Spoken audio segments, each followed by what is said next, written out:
I know this is going to be difficult for you to comprehend, but maybe some people haven't yet listened to the latest edition of the Gab and Juls podcast. For those very, very, very rare few, just sum up what you said about the punishment you felt that, or feel that Pickford should face. I just think it's really unfair that Virgil van Dijk will sit out the next 8 months of football, probably missing the Euros, missing all of the season, and Jordan Pickford will play on Saturday. I find it so unfair. I find it outrageous, to be honest. And okay, maybe I went a bit too far, too strongly when I said that he should be banned for as long as Virgil is out. But to make people understand that this should not happen. There's something wrong in the system if you can put out a tackle like this. And I'm not saying that Pickford did it on purpose. Of course, you don't go out to injured people. But yeah, he went so strong and he knew exactly what he was doing. I'm sorry, but you don't go on a tackle like this just thinking, oh, you know, that's not a serious tackle. It was a horrendous tackle. And there's something wrong in the system if he can walk out back on the pitch at the weekend when Virgil van Dijk would be watching from his hospital bed on television, whatever Liverpool are doing. I just think it's so unfair. And I think it's not right. It's wrong. And okay, maybe you find a middle ground between being banned for as long as Virgil is out and not being banned at all. But I just think I don't want those tackles ever again to happen in football. And to do that, they have to be punished really, really strongly.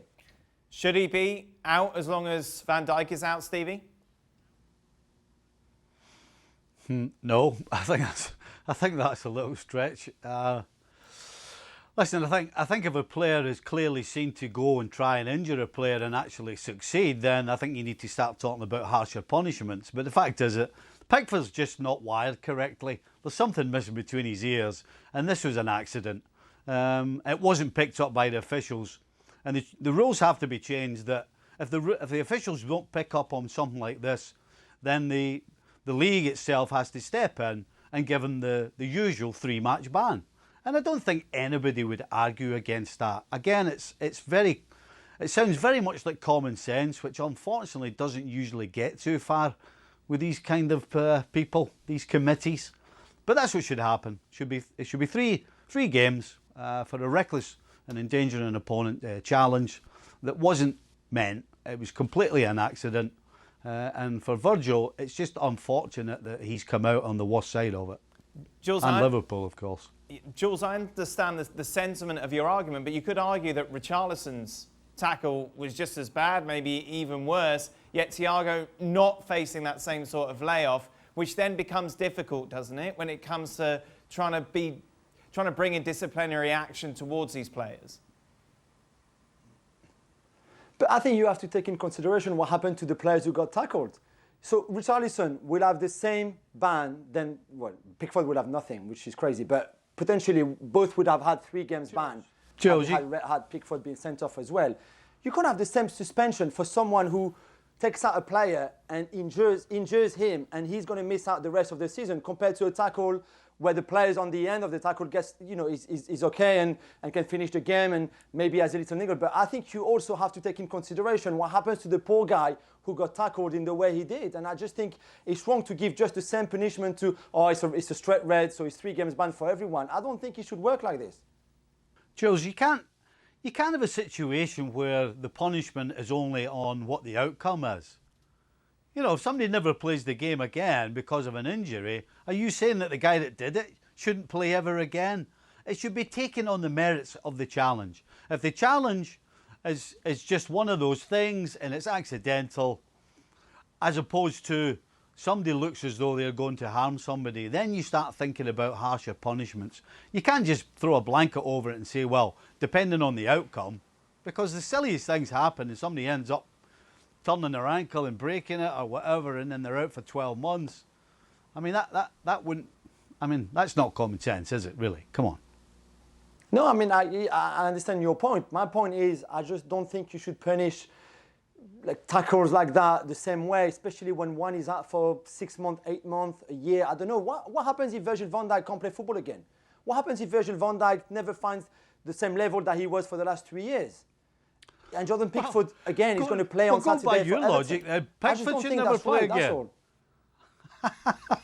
No, but that's too strong. Of course, that's too strong, and that's never going to happen.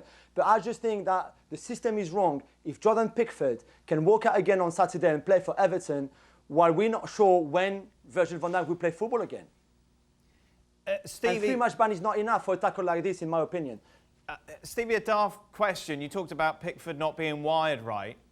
Is it just because he's a goalkeeper, he doesn't know how to tackle properly, and that kind of leads us down this road?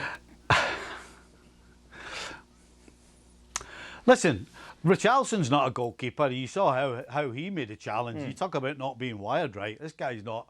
I mean, it's good if he's on your team, because I'll tell you what, he gives any defender a hard time every time he steps on the park. So you can't put it down to Pickford being a goalkeeper. It's just a rash challenge. He's come out, he's made the decision, and he's left his feet. And once you leave your feet, then you're in trouble. So, listen, considering what Richarlison did, I don't think you just turn around and say it's a goalie's challenge.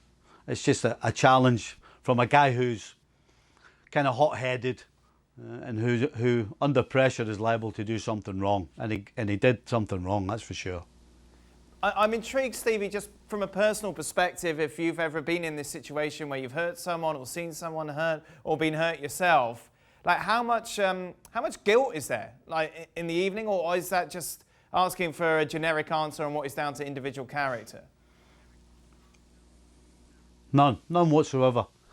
I've had challenges on me that could have been a way lot worse, and I've put challenges on people that they've ended up missing games and maybe could have been a lot worse. But at the end of the day, you go for the ball, you know, and sometimes you time it correctly, sometimes you get it wrong. And it happens both ways, as I said. You can't go around worrying and second guessing yourself. Listen, if there's a ball there to be won, you go for it 100%. And as professional footballers, you accept the outcome. Now, again, the only time you do not accept the outcome is if it's done intentionally. That's what changes it. Do you feel any of those two challenges that we saw at the weekend were intentional, Stevie? I actually don't. Richarlison is a hothead. You know, the guy goes around leaving his foot in constantly. He's somebody, you're talking about when you go home, do you sit and have guilt? No, he'll have regret. He won't feel guilty what he did, but he'll regret that he got sent off more than anything else, actually, because he's let his teammates down. But as far as his intention, I don't think he intentionally goes to hurt Alcantara, and I certainly don't think Pickford went to hurt Virgil van Dijk. But the referee got one decision right and one decision wrong. Thanks so much for watching ESPN on YouTube. And for more sports highlights and analysis, be sure to download the ESPN app. And for premium content and live streaming, subscribe to ESPN Plus.